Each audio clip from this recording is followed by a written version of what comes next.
Halo, selamat pagi teman-teman. Sekarang tanggal 25 Maret ya. Nah, liburan kemarin saya terus berpikir bahwa kenapa kok perang? Nanti dampaknya apa? Tujuannya itu apa? Seperti si Amerika ini mau nyerang. Nah, ini saya ada pemikiran yang baru lagi, pemikiran yang baru. Ya ini cuma sebagai antisipasi diri saya sendiri di tesis investasi saya, dan kok saya ini agak meyakini bahwa arahnya akan ke sana, karena dari awal itu kan bahwa saya sudah berkeyakinan, juga ada keyakinan bahwa ini perang akan berlarut, dan ini terbukti sudah 1 bulan. Dan per hari ini Arab Saudi dan UAE itu sudah menyatakan komitmen masuk ikut perang juga per hari ini ya. Dan juga hari ini di Filipina itu sudah mendeklarasikan krisis energi. Oke, ini pemikiran baru saya ya. Ini analoginya seperti ini. Nah, ini misalkan ya, ini si A ya kan? Oke. Seperti tahu negara si A ini kebutuhan itu kan banyak dari impor kan, kebutuhan yang hidupnya ya, makanan, terus bahkan furniture, terus ya macam-macam lah. Dia itu semua barangnya itu impor. Nah, oke. Ini si A. Nah, ini kan Kanada di sini. Ini si Meksiko kan. Meksiko kan sekarang kan banyak industri otomotif ya. Industri otomotif Amerika itu pada pindah ke Meksiko karena kan lebih murah di Meksikonya. Termasuk di Kanada juga. Bahkan smelter aluminium itu kan dari Kanada. Sebagian besar dari Kanada masuk ke Amerika. Dan ini kan katakanlah di benua lain ya, ini misalkan ini si China ya, C ya, ini kan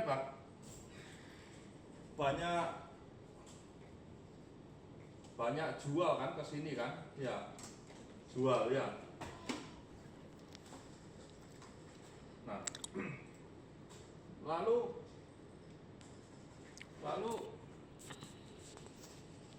oke, di sini ini Venezuela kan,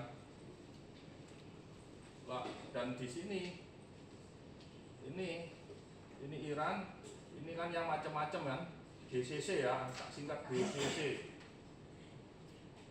Oke, nah ini China beli oil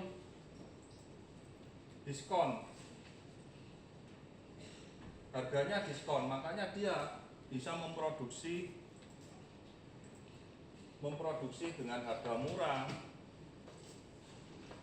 murah barang-barangnya dia. Oke. Ini sudah diambil,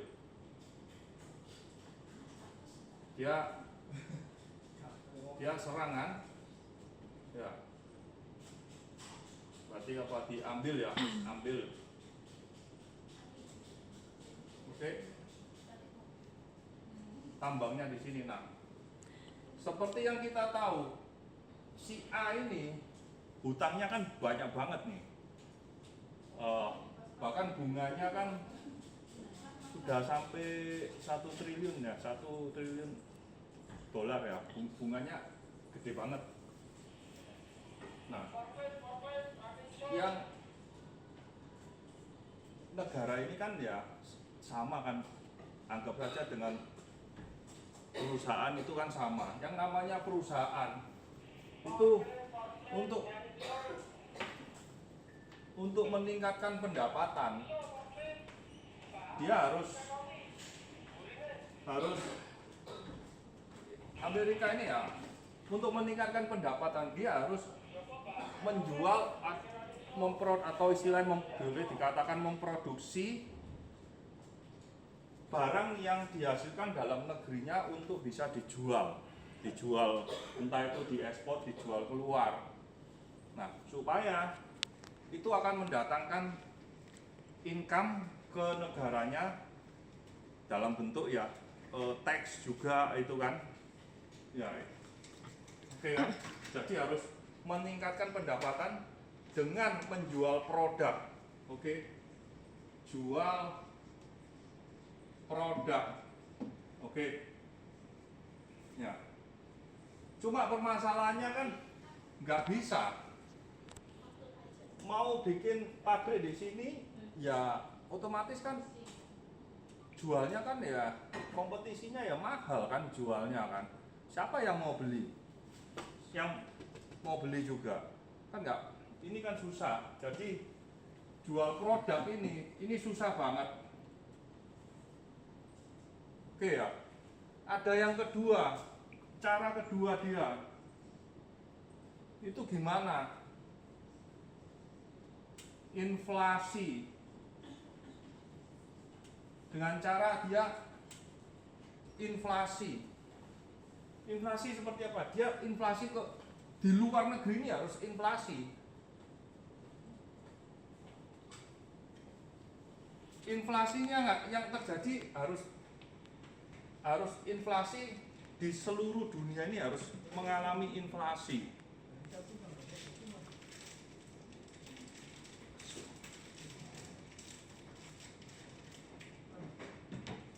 Misal kalau di seluruh dunia mengalami inflasi, misalkan di China ya, contoh ya, oke ya, contoh ya, ini kita misalkan kita ambil contoh gampang lah, sebuah buku ya, misalkan buku ini dulunya itu harganya 1.000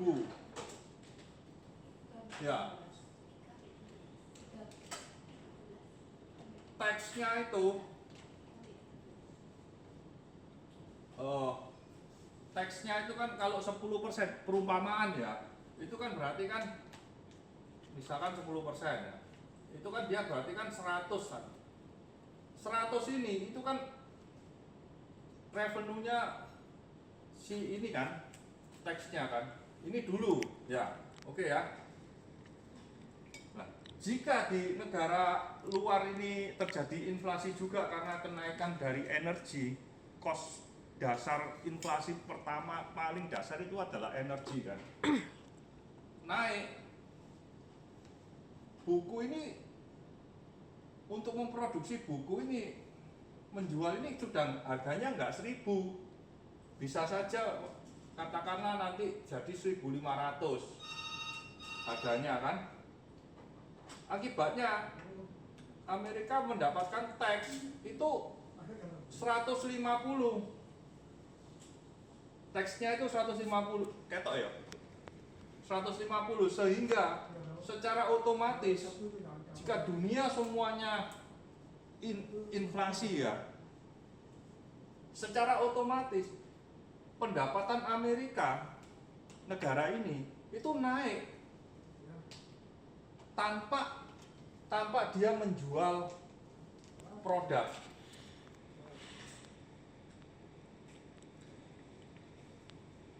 Karena bahan-bahan untuk memproduksi di China, bahkan di Indonesia, di mana di seluruh dunia yang ekspor ke dia itu kebutuhannya kan naik semua, inflasi.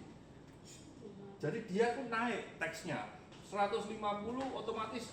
Dan misal ini contoh ya, ini contoh umpama aja. Ini tuh kalau bahan bakunya naik ke sini, ini kan berarti kan sudah, anggap aja dia pendapatan dia naik 50% loh. Ini contoh. Ya, otomatis dia si Amerika ini pendapatannya dia naik 50%. Nah, oke. Nah, sekarang kembali lagi yang namanya hutang ya. Misalkan kayak saya hutang. Aku hutang kamu 1 juta. 1.000 lah, 1.000 ya toh. Ya saya kasih bunganya 5%. Dari sini kan berarti kan 50 ya. Benar ya? Ya 50 kan. Tapi pokoknya kan tetap 1.000. Pokok. Bunganya ya tetap 50. Jika ada inflasi, enggak hutang saya itu tetap nilainya ya tetap 1.000. Saya dapat bunga dari saya bayar bunga ya tetap 50 kan, benar kan? Hitungannya kan dari pokok. Jika inflasi terjadi, ya saya tetap hitungannya ini. Nah, oke. Nah, sedangkan si Amerika ini karena negara lain inflasi, harga-harga semua naik, ya toh, otomatis dia taxnya ya ikut naik, benar kan? Nah, setelah dia revenue-nya naik, beban hutangnya kelihatan lebih kecil. Yang dulunya dia kalau dunia tanpa ada inflasi, dulunya dia kesulitan untuk APBN-nya itu kesulitan sampai shutdown. Setiap tahun kan selalu terjadi shutdown kan. Nah, tapi kalau dengan cara seperti ini, dia pendapatannya pasti naik, ya kan? Karena seluruh dunia kan terjadi inflasi kan, dia otomatis naik pendapatannya. Karena harga jualnya kan ada inflasi itu naik, otomatis dia taxnya kan tetap 10% misalnya, ya tetap naik dia dapatnya lebih besar dari sebelumnya, sehingga dia ini bisa bayar hutang, nggak perlu shutdown lagi istilahnya kayak gitu ya. Ini kedepannya, oke, itu poin ya, pemikiran saya seperti ini. Kak, yang kedua, nah ini kan sudah di take over kan, sudah diambil kan. Ini kan saya cadangan oilnya itu terbesar kan setelah Arab Saudi kalau nggak salah ya. Saya lupa ya, tolong dikoreksi ya. Ini kan terbesar kan cadangannya. Otomatis yang masuk, yang nambang semua ini, yang mompa ini semua, itu kan perusahaan dari Amerika. Tapi jika ini dikerjakan, apa yang terjadi? Di sini sudah memproduksi, yang di GCC ini memproduksi, ini terus ketambahan outputnya ini digedein. Yang terjadi itu apa? Oversupply oil.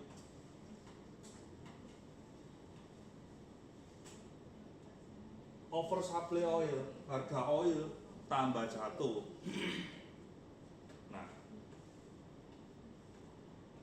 makanya ini yang di GCC ini, negara GCC dan ini harus di apa istilahnya? Di apa?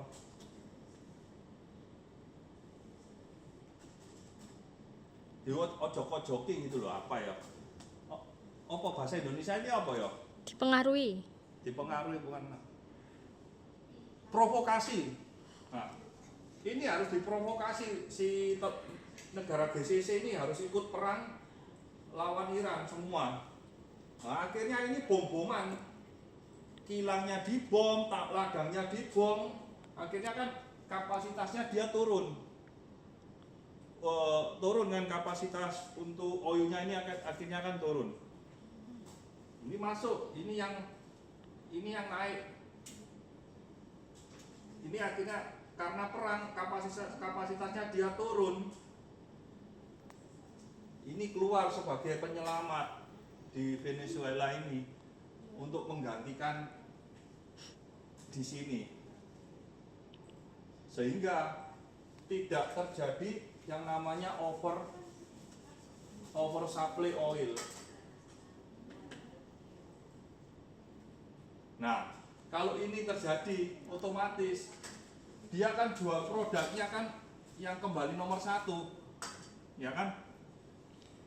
Dia menjual produk juga naik kan, karena bertambah kan. Jadi ada 1 dan 2, inflasi plus jual produk dari sini, oil ini, untuk ganti negara GCC dan yang saling bom-boman ini. Kapasitasnya jadinya turun. Nah, ini tesis saya yang berikutnya, pemikiran saya berikutnya, bahwa akan terjadi inflasi yang lumayan kita rasakan, sehingga tesis investasi saya di tahun 2026 ini, saya akan fokus kepada emiten yang dia pendapatannya USD dalam bentuk dolar.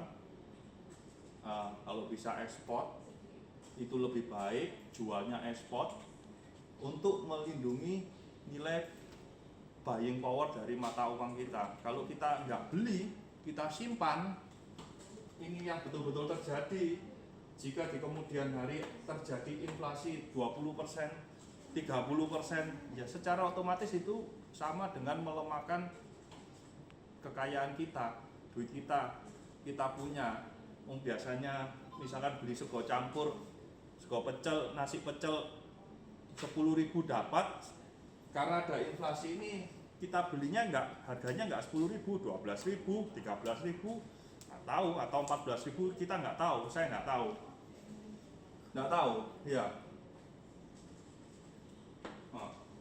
Setelah nanti ini aman, saya berkeyakinan nggak mungkin oil ini akan kembali ke harga 70, rata-rata 70, enggak. Dia akan pasti nanti setup baru di harga terendahnya bukan di 70, bisa-bisa di 100 lebih. Ya kan, bottomnya itu loh. Nah, ini yang tesis saya yang baru, saya akan masuk untuk melindungi